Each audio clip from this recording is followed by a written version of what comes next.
Hey there everybody, and welcome back to the Pennsylvania and Berwind Railroad. This is episode 9. It has been an awful long time since I have gotten to say that. Welcome back to the P&B. It has been TMR for a while, and this episode is almost the episode that never was. I'll get into that in just a moment, but I have been trying to record this episode for a while, and I have hit a lot of hangups. I thought it'd be nice to kick off this episode by taking a look at some cinematics, just to enjoy the scenery for a little bit for once. So let's just take a look at some of the work I did here. Right now we are looking at the Vani local coming out of Juniata Yard and headed up to Vani. That's right, I said Juniata. I've been saying that name incorrectly since probably about 2009, and I've been calling it Juanita. It is Juniata. That is my mistake. I apologize to everybody out there for butchering that name. But anyway, the reason I know that is the correct name is because I got to speak with the one and only BillM001, the original visionary for this route, just the other week, and I have learned so much about what his original vision was when he was creating the version, well, his version of the Pennsylvania Berwind. I'm going to get into that in just a moment, but let's get into some building first and foremost. We are still up here at PBS Coal, which I learned from Bill is in fact a real coal industry in Pennsylvania, and I wish I kind of knew this earlier because I would have based it off of the original track plan, but it is what it is. This has the approach medium touch to it now. It is a fictional place when in fact it was a real place, but that's okay. I think it still feels pretty good to me. What I wanted to do in this episode was to finish off PBS Coal and move on to whatever is going to be next. I haven't decided yet. Unfortunately, I didn't get as much work done as I wanted to. I really got hung up on the detail work, so I think you detail nuts out there would probably like this episode a lot. I did get a lot done, but again, I didn't cover a whole lot of ground.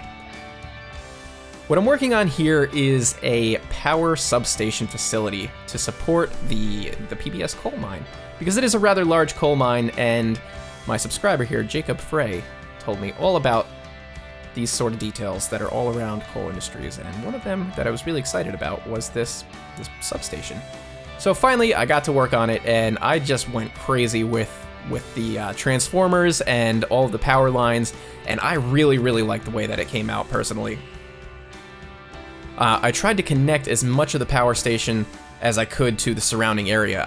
It's not necessarily a station that is creating electricity so much as it is one that is maybe taking electricity from various areas and redistributing it for this industry, and probably for the town as well. I tried to add some extra power lines to cover the main area of the PBS downtown. Mill Creek, rather, is the name of the town. Man, doing these episodes, I think I filmed this about 2 or 3 weeks ago now, maybe even 4 weeks ago. And just trying to keep my thoughts straight from 4 weeks ago, what I was doing and what I was thinking. I'm trying to write as much down as possible, but man, I can't wait to just get back and shoot an episode, shoot the video for it, and do the voiceover right away while it's all still fresh in my head. So yeah. Anyway, I'm doing some work here with the fencing, and again, just trying to put a little perimeter around this substation to keep people out. A lot of these assets are new. As far as I know, I found them in, I don't even know where I found them, to be honest with you. They just showed up in my inventory, my asset list one day, and I'm trying to put some use to them. I think that they look really nice, and it's definitely a very nice detail here. Again, I spent a lot of time looking at photos of substations to have an idea of what kind of details I needed to put in there. And there's transformers on the ground, there's power lines all over the place. There's all kinds of other boxes and things like that I have no idea what they do. All I can imagine is they're taking insanely high voltage electricity power lines that are coming in from God knows where and just downsizing it into bite size, maybe 120 systems, 240 systems, 400 volt systems, whatever is necessary for a facility like this and the local town. How that's actually done, who knows? I don't know. It looks believable though once we're finally done here.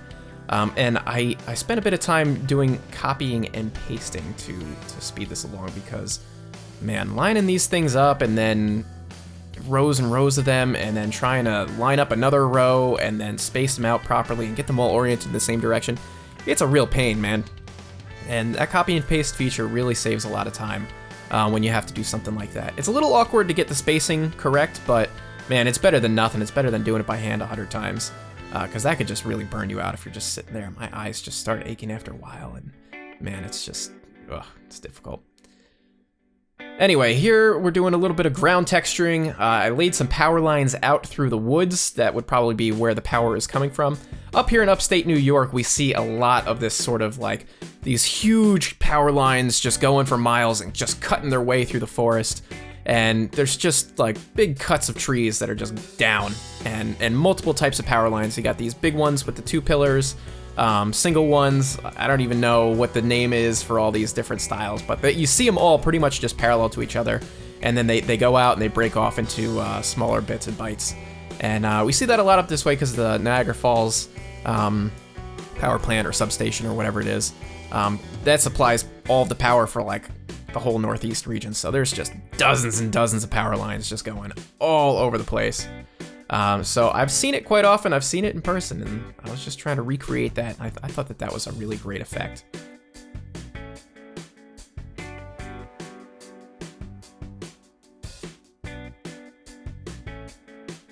All right, so let's take a second, and I want to talk about, what do I want to talk about? Let me look at my list here. One thing I want to point out is that this might look a little bit different than than any of my other P&B episodes, mainly because I have installed shaders. So the contrast ratio should be a lot higher, the shadow should be a lot darker, and the highlight should be a lot brighter. This is a shader pack that I got through Jointed Rail, which I think is also available on the Trainz forums page. I'm not sure if it's the exact same one that I'm using or if it's an adaptation or what, but I am using a shader pack now, so it's going to look a little bit different. And in doing that, I also changed some of the color settings up in the environmental settings. It looked very green to me, and I dialed some of that out so it has more of a sunshiny, yellow, whatever. I'm gonna fine tune it a little bit more. But this is what it looks like right now. I think it's cool, those shadows, man. That makes a world of difference, those deep shadows, I'll tell you. So yeah, there's that. What else we got here? I wanted to ask you guys what your thoughts are on live streaming. Tell me about it. I bought a webcam so I could do this conversation with BillM. So I have a webcam now, and I can't do any live streaming yet because I have a very busy few weeks ahead of me. I'm finally gonna move next week on June 3rd. So thankfully, this is all gonna come to an end. There is a light at the end of the tunnel, and I'll move in and I'll have a nice space to do some recording, and oh, it's great, I can't wait. Anyway, so once I get settled in there, I plan on doing some live streaming. Guys, let me know what you think about that. Will you watch a live stream if I do a live stream? What times work for you guys? I'm thinking probably like a Sunday night or something like that might work best for me. Let me know, it's still a few weeks out, but that is something to keep in mind. My new PC is running amazing. I did not upgrade my I did not upgrade my graphics card, so I'm still using the GTX 960. But I have definitely noticed a major improvement with the Core i7 7700K processor that I have and all this RAM. It is amazing. So there's that. What happened with P&B 9, the original 9, because this is 9 2.0, I guess we can call it. The original P&B 9 was just a maintenance episode that I shot months ago before I even moved out to where I am right now, when I was sort of in transition. That is around the time that my PC crapped out, my old PC. And what happened was all the footage that I had shot it was corrupted. Not all of it, some of it could have been usable and turned into something maybe, but honestly I was not about to release like a partial garbagey episode. So the original P&B 9 is just gonna go right into the archives.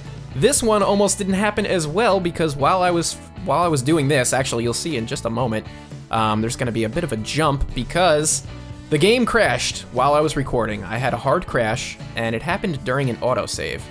And the game would not relaunch after that. It totally just stonewalled. It was not launching at all, and it was leaking memory like you can't even believe. I have 32 gigs of RAM in this new machine, and Tane was just going through and gobbling up all 32 gigs and then dumping it, and then going up and gobbling all 32 again and then dumping it again. And it wasn't doing anything. I couldn't do a database repair, I couldn't get into the game, I couldn't do a single thing.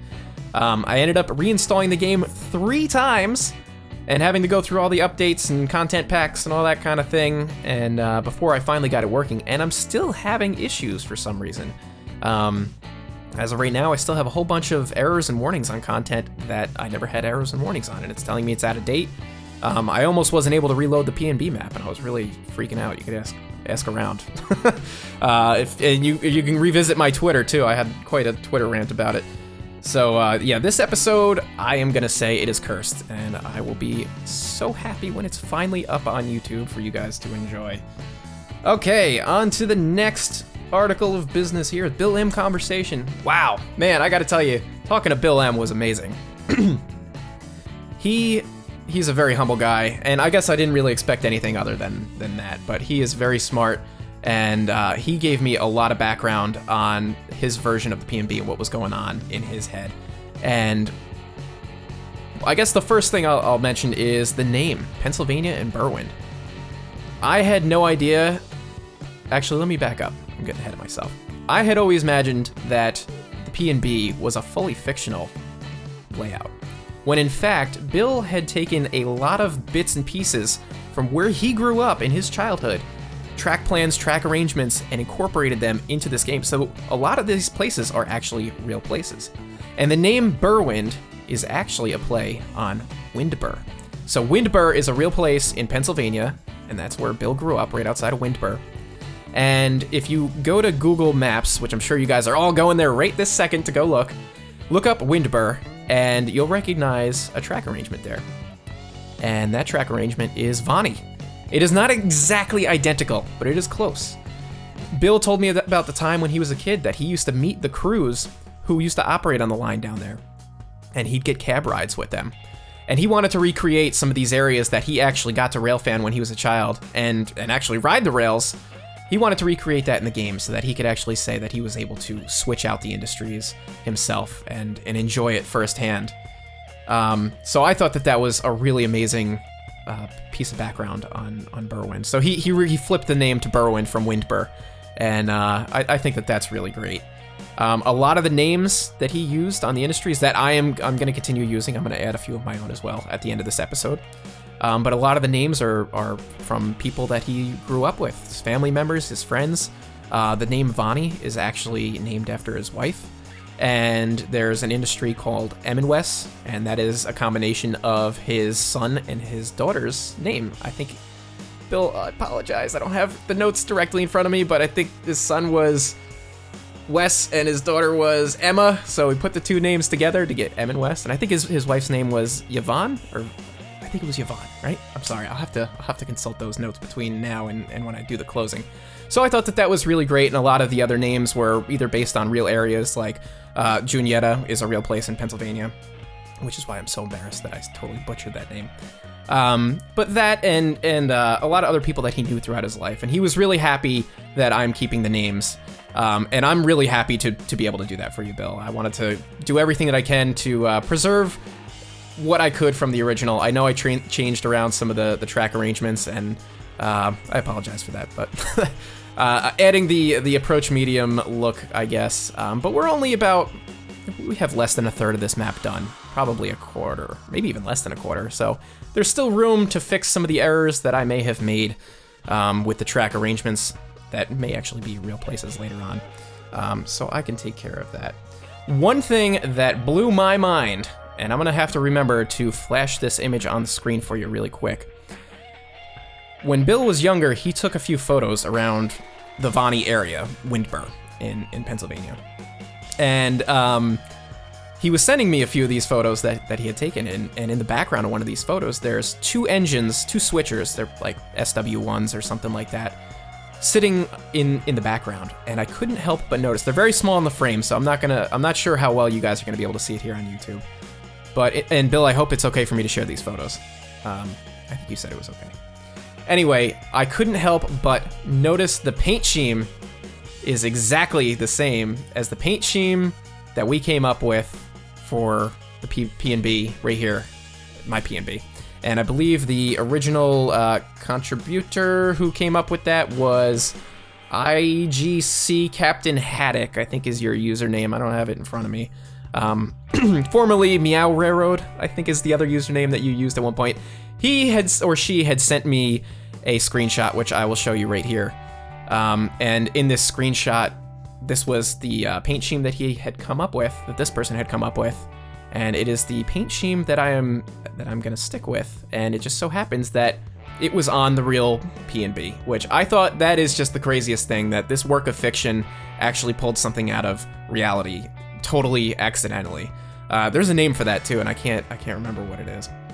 But I think there's other things that I want to go over with the BillM conversation, but we're coming up to the end of this time lapse. So what I'm gonna do is just tell you what I'm working on, since I haven't really talked too much about what is going on in this video, and then we'll get into the doing some live stuff and then an outro. We'll see what happens after that. For this area, my goal, like I said, was to finish off the PBS area, Mill Creek area. It didn't happen. I need to finish this main road. I need to add a few more things to just tie it all together and make it into a real place. This is one of these details that I came up with on the fly while I was trying to populate the main street. The building, I don't know if you'd noticed it or if you could see it in the clip before this, the building that I put down is supposed to be like an antique/junk shop. So I thought it'd be kind of cool to just put a bunch of junk out back. I love scenes like this. They're definitely my favorite to model. And I found a whole bunch of these junky cars and trailers and stuff like that. It's all the same assets that I've used all over the place, but they get the job done and they work really well. And what I did was, because there was only so many of these junk trucks, I copied and pasted a few of these details, and then I rearranged them a little tiny bit. And you'll see by the end of this, you can't tell, unless you really look, you can't tell that they're the same assets used over and over again. If you disguise it with some blades of grass like this and some other junk, car seats, tires, grasses, whatever, you're never gonna know that you're reusing those assets. So that's a little trick of mine. Even though you're copying and pasting, it definitely still works. So give that a try in your own maps if you're trying to do like a junkyard area, or you have like a big region you have to cover. Don't worry about reusing stuff, because nobody's ever gonna notice. Nobody's gonna be standing there staring at it like a painting on the wall. We're gonna be passing through on a train. And I think, you know what, that's just about the end of the time lapse. So let me just let it run out here, and I'll be back with you guys in just a moment.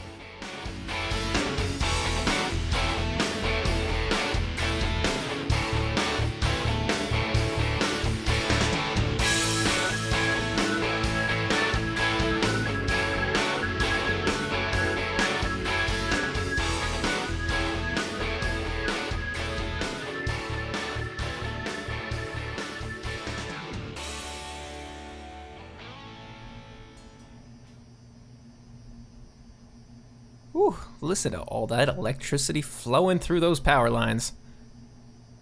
Just buzzing. Just like the real thing. I love it. Guys, what do you think about this? I think it is amazing. I love it. I love the way that it came out. It was really a lot of fun to detail this. It wasn't a lot of fun putting these little boxes down one at a time, I'll tell you that. I wish there was an easier way to do this. I'd like to apologize. I just listened back to what I just talked about. I think I covered everything that I could in the short amount of time that I have. But I'd like to apologize for speaking extremely quickly for one of my videos. I feel like I had a lot that I wanted to talk about in a very short amount of time. So sorry about that. Things will get back to normal. I know I've been saying this for months now. They will be back to normal soon. I am moving in a week. And just so you know, things are going to be really crazy for me in the next 3 weeks. So I can't promise when the next video is going to be. Hopefully it won't be too far away. Stay tuned. I will keep you guys updated as best as I can. And very soon we'll be back to a video a week with plenty of projects coming up. And live streaming as well. Let me know what you guys think about that. A lot of the stuff I want to do during the live streaming is probably going to be covering a lot of the in-between sort of mainline stuff that's not so interesting for YouTube. That's not to say that the video would be not so interesting, but I need to do a lot of work on this sort of stuff all through here. And there's a lot of these between industries sections, so a lot of that will be that sort of thing.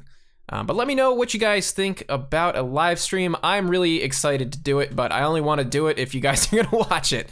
So let me know about that. Before I get into the last bit of this, Yeah, you know what? Let's just get into the last bit of it. The last thing that I want to do here is I want to thank a few of my donors, donation people. The last episode I think I did in the P&B, I set up a PayPal donation system, and I honestly can't remember the exact details, but basically what I'm saying is I haven't done a thank you or anything since, and I don't want that to go unnoticed to my donors. So what I'm gonna do really quickly, just to wrap this up, is we're gonna do a little tribute to each donor, and I've got 1, 2, 3, 4, 5 that we're gonna do really quickly. So the first one is gonna be right here. This one is going out to Jacob Frey. He donated $10 to my channel. Thank you so much, Jake. You're gonna get this freight house named after you. I'm gonna call it Jake's Freight House, because Frey's Freight House just sounds crazy. But I don't know, you tell me which one you like and I'll switch it back if you like Frey's Freight House better. Jake, thank you so much for the $10 donation. It is much appreciated. All right, down here at Vonnie for our next donation. Before I give the thanks for that, guys, now's the time to bring up Google Earth. Look up Windber, Pennsylvania. This is the track arrangement that you will see a similarity to. Go check it out. All right. Next donation, thank you, is gonna be this diner right here. This is going out to David Ackridge. David Ackridge. This is gonna be David's Diner. David contributed $10 to my PayPal donation. Thank you so much, David. See if I could type and do this at the same time. Thank you so much, David, for the donation. It is much appreciated. All right, still here at Vonnie. We're gonna go to my favorite house here in Vonnie. I love this house, I love this scene. This is going out to Joseph Baxter with a $20 donation. Thank you so much, Joseph Baxter.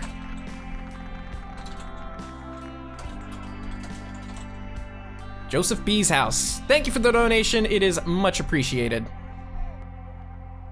And down here at Juniata Yard, where we kicked off this episode, this next industry goes out to Michael Forner with a $25 donation. Thank you so much, Michael. You are gonna get a freight house right here. And this freight house was not included on the original P&B. This is my contribution, so we're gonna do automotive parts, I think. How's that sound? Track marker, go.